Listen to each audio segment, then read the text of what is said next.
नमस्कार साथियों, स्वागत है आप लोगों का अजय सर जी यूट्यूब चैनल पर। साथियों, आज के वीडियो में मैं बताऊंगा कि दिल्ली में पीजीटी टीचर की सैलरी कितनी है। तो साथियों यहाँ देख लीजिए, DSSB Delhi subordinate service selection board में पीजीटी टीचर की सैलरी 2022 आफ्टर ज्वाइनिंग, अर्थात यदि ज्वाइनिंग होती है तो पहली सैलरी कितनी पाते हैं पीजीटी टीचर की। तो यहाँ देख लीजिए साथियों, यह सन 2022 के लिए बता रहा हूँ। ग्रेड पे होता है 4800। पीजीटी टीचर का जो ग्रेड पे होता है वह होता है 4800 ग्रेड। अब आगे देखिए, हम लोग सैलरी का निर्धारण करेंगे। तो यहाँ देख लीजिए, अब सैलरी का यहाँ निर्धारण हम लोग करेंगे, जिसमें देख लीजिए बेसिक पे मूल वेतन होता है 47,600 रुपये। पीजीटी टीचर का मूल वेतन 47,600 रुपये है। डीए यह है महंगाई भत्ता। वर्तमान में इस समय 31% महंगाई भत्ता सरकार की तरफ से दिया जा रहा है। तो 47,600 का 31% निकालेंगे, जो कि हमारा डीए हो जाएगा, जो कि बनेगा 14,756 रुपये। यह चारे मकान किराया भत्ता, जो कि वर्तमान में 27% मिल रहा है। तो बेसिक पे का 27% करेंगे तो ये हो जाएगा 12,852 रुपये। यहाँ देखिए टीए यात्रा भत्ता है, जो कि है 4,608 रुपये। 4,608 रुपये यात्रा भत्ता है। और यहाँ आप लोग देख रहे होंगे डीए ऑन टीए, इस टीए पे डीए भी मिलता है, जो कि वर्तमान में 31% मिल रहा है, जो कि बनेगा 1,428 रुपये।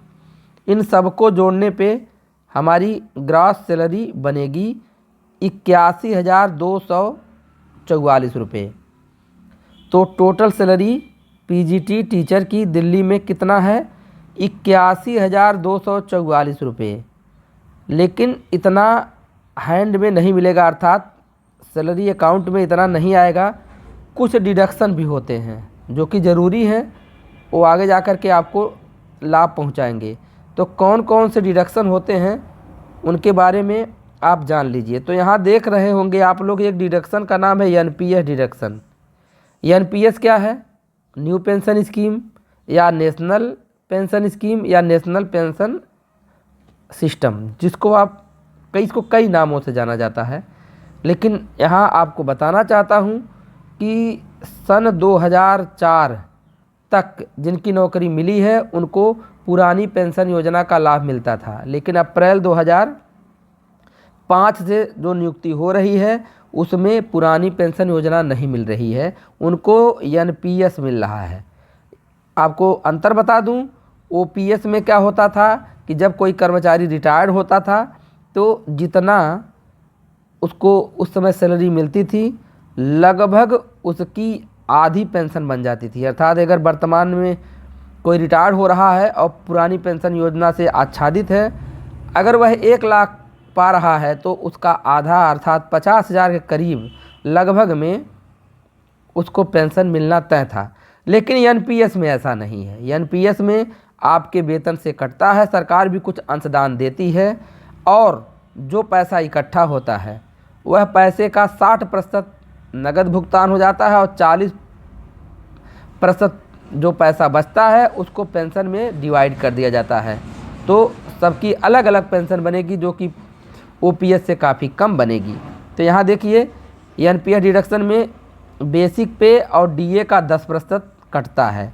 तो बेसिक पे 47,600 और डीए 14,756 रुपये में वर्तमान में है। इसका 10% 10/100 करेंगे, हल करने पे आएगा 6,236 रुपये। तो उपरोक्त जो धनराशि मैंने आपको बताया है उसमें से 6,236 रुपये यह एनपीएस का कटेगा। एनपीएस के बारे में आप लोग समझ गए होंगे, ठीक है। कुछ और कटौतियाँ होती हैं, इनके बारे में जान लीजिए।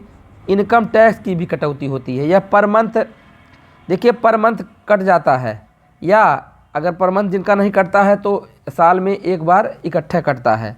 आपको बताना चाहता हूं कि 5 लाख से ऊपर जिनकी वार्षिक आय है अर्थात सकल आय है, उनको टैक्स देना होता है, इनकम टैक्स देना होता है। तो वह आयकर का जो आगरण होता है उसका अलग फॉर्मेट है, लेकिन जितना यह पर मंथ कटेगा वो बाद में जाकर के उतना माइनस हो जाएगा। और आयकर से छूट के लिए भी बहुत से रूल हैं जिनको अप्लाई करके लोग अपना रिफंड भी ले लेते हैं, तो ये तो अलग चीज़ है। चलिए, इनकम टैक्स के तहत पर मंथ 2000 या 3000 कटता रहता है। GIS यह एक बीमा होता है। बीमा की धनराशि है 60 रुपये महीने, अर्थात महीने में 60 रुपया कटेगा। छोटा मोटा बीमा है, अगर कहीं कोई घटना घट गई तो मिलता है। यहाँ देखिए, एजुकेशन सेस शिक्षा उपकर के रूप में 120 रुपया कट जाता है। DGHS ये मेडिकल इंश्योरेंस है, 650 रुपये यह इसके तहत कटता है। तो इसका बहुत ज़्यादा लाभ यह है, कैशलेस चिकित्सा हो जाती है। जो कर्मचारी है उसका, उसके पत्नी का, बच्चों का, माता पिता का, ये फ्री में इलाज हो जाता है। तो ये सब सुविधा मिल रही है। अगर ये पैसा कट रहा है तो सुविधा मिल रही है। तो यही सब पैसे थोड़ा थोड़ा डिडक्शन होता है। और बाकी सैलरी तो मैंने बता दिया कि सैलरी 81,244 रुपये बन रही है। अब बीच में छोटा छोटा मतलब यह डिडक्शन भी होता है। आशा करते हैं कि वीडियो समझ में आया होगा, तो लाइक शेयर कमेंट करिएगा। यदि आप दिल्ली के TGT टीचर का सैलरी देखना चाहते हैं तो इसी वीडियो के डिस्क्रिप्शन में मिल जाएगा। दिल्ली में प्राइमरी टीचर का सैलरी देखना चाहते हैं, इसी वीडियो के डिस्क्रिप्शन में लिंक मिल जाएगा। धन्यवाद।